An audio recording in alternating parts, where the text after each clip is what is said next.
Assalamualaikum warahmatullahi wabarakatuh. Perkenalkan, nama saya Siti Nafisa, NPM 2040101025, Prodi Aquaculture. Yang pertama, di sini saya akan memperlihatkan struktur apa saja yang ada pada zona bentik dan pelagik. Yang pertama itu ada neritrik, pelagik, oseopelagik, ada mesopelagik, basiopelagik, dan abyssal pelagik. Lanjut ke slide kedua. Yang pertama adalah kata pelagik berasal dari bahasa Yunani pelagas yang berarti laut lepas. Zona pelagik adalah suatu wilayah di mana air apapun di laut yang tidak terlalu dekat dengan dasar laut. Dapat digambarkan sebagai silinder imajiner atau kolom air dari permukaan laut hampir ke dasar laut. Yang kedua adalah bentik. Bentik adalah gambaran bagian lingkungan perairan yang dihuni oleh organisme yang hidup pada atau dalam sedimen. Zona bentik merupakan suatu wilayah ekologi pada bagian terendah atau dasar dari suatu perairan seperti laut atau danau, termasuk permukaan sedimen dan lapisan di bawah permukaan. Yang ketiga, dari pembagian kedua hal tersebut dapat dikembangkan lagi menjadi zona-zona atau wilayah-wilayah dengan karakteristik yang lebih khusus lagi. Pembagian wilayah atau zonasi tersebut dinamakan permintakan atau zonasi lingkungan laut. Yang keempat, semua biota yang hidup di lingkungan laut tetapi tidak hidup di dasar laut dinamakan biota pelagik. Adapun biota yang hidup di dasar laut dinamakan biota bentik.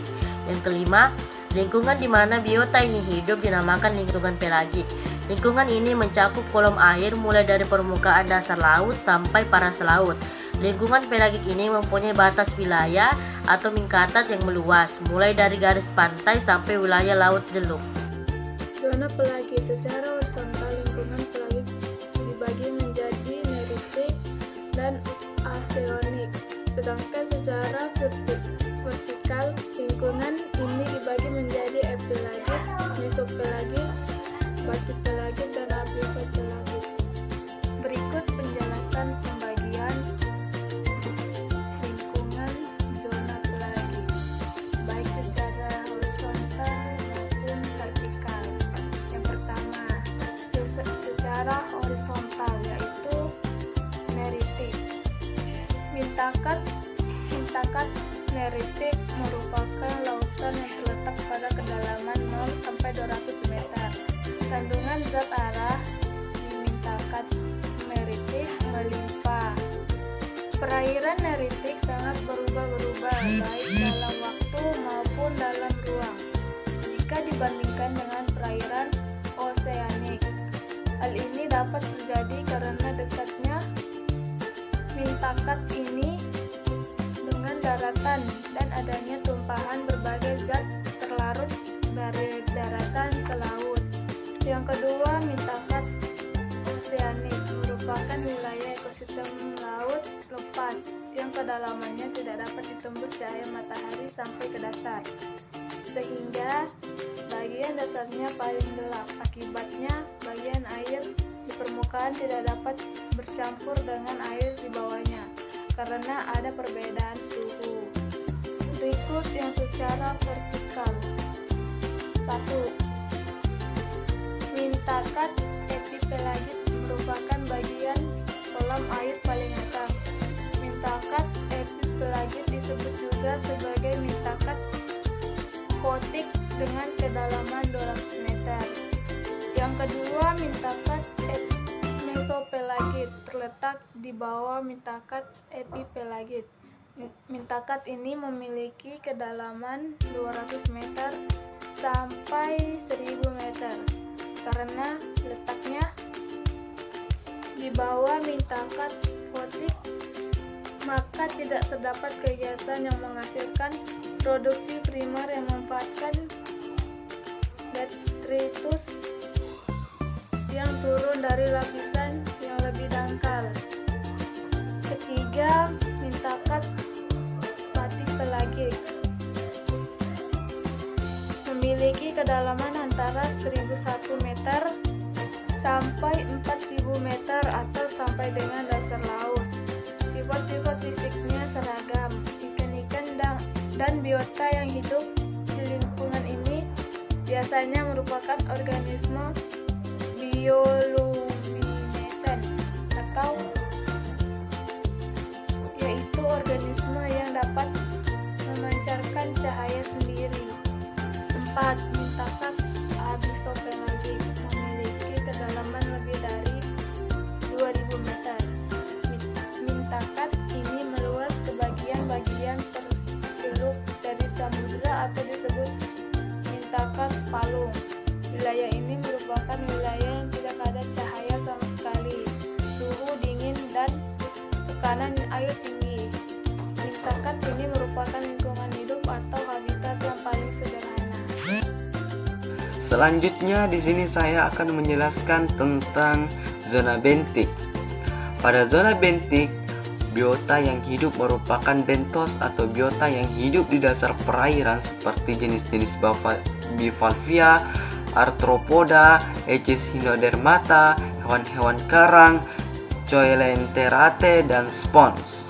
Dominasi biota penghuninya adalah filter feeder, yang berarti biota yang mendapatkan makanan dengan cara menyaring air atau sedimen melalui organ makannya.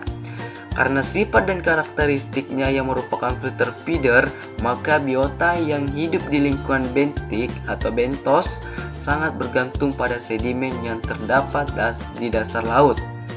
Zonasi lingkungan laut berdasarkan lingkungan bentik dapat dikelompokkan menjadi beberapa zona yang memiliki karakteristik biota dan sedimen yang berbeda-beda, yaitu zona litorial, zona batial, zona abisal, dan zona hadal.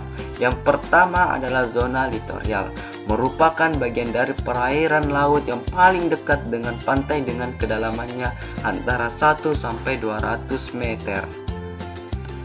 Yang kedua adalah zona batial, merupakan zona perairan remang-remang, biasanya dengan kedalaman antara 200 sampai 1000 meter. Zona abisal meluas dari pinggir paparan benua hingga ke bagian dasar laut, terdapat dari samudra antara 1000 sampai 6000 meter. Zona yang terakhir adalah zona hadal, merupakan zona laut terdalam, lebih dari kedalaman 6000 meter. Zona ini termasuk ke dalam zona aquatik karena merupakan daerah laut dalam yang tidak dapat cahaya, karena cahaya matahari tidak dapat menembus pada daerah tersebut. Lanjut pembahasan ke penggolongan biota laut. Dalam ekologi, biota adalah keseluruhan kehidupan yang ada pada suatu wilayah geografi tertentu dalam suatu waktu tertentu. Biota laut merupakan berbagai jenis organisme hidup di perairan laut yang menurut fungsinya digolongkan menjadi 3, yaitu ada produsen, konsumen, dan redusen. Produsen merupakan biota laut yang mampu mensintesa zat organik baru dari zat anorganik. Sedangkan konsumen merupakan biota laut yang memanfaatkan zat organik dari luar tubuhnya secara langsung. Dan redusen atau decomposer merupakan biota laut yang tidak mampu menelan zat organik dalam bentuk butiran, tidak mampu berfotosintesis, namun mampu memecah molekul organik menjadi lebih sederhana. Penggolongan biota laut menurut sifat hidupnya dibedakan menjadi beberapa jenis, yaitu plankton, nekton, dan bentos. Plankton merupakan semua biota yang melayang di dalam air yang pergerakannya ditentukan oleh lingkungannya, contohnya Crolea dan Spirulina, dan lain-lain. Nekton adalah semua biota yang dapat berenang bebas dan mengatur sendiri arah pergerakannya, contohnya ikan. Bentos merupakan semua biota yang hidup di dasar perairan, memendamkan diri, menempel, maupun merayap, contohnya adalah kerang, bulu babi, rusa laut, dan sebagainya. Selanjutnya, di sini saya akan memberikan beberapa contoh organisme bentik dan pelagik. Yang selanjutnya yaitu ada bentik. Jenis-jenisnya yaitu ada bivalvia, ada jenis coelenterae, jenis arthropoda, jenis echinodermata, dan jenis spons atau porifera. Yang kedua pelagik, Yang pertama adalah epipelagik. Contoh organisme yang hidup di zona ini adalah plankton, rumput laut terapung, ubur-ubur, tuna, banyak hiu dan lumba-lumba. Yang kedua adalah mesopelagik. Contoh hewan yang hidup di sini adalah ikan todak, cumi-cumi, Anarchiharidae, dan beberapa spesies sotong. Yang ketiga adalah batiopelagik dan abisopelagik. Contoh organismenya yaitu bioluminescent, yaitu organisme yang dapat memancarkan cahaya sendiri.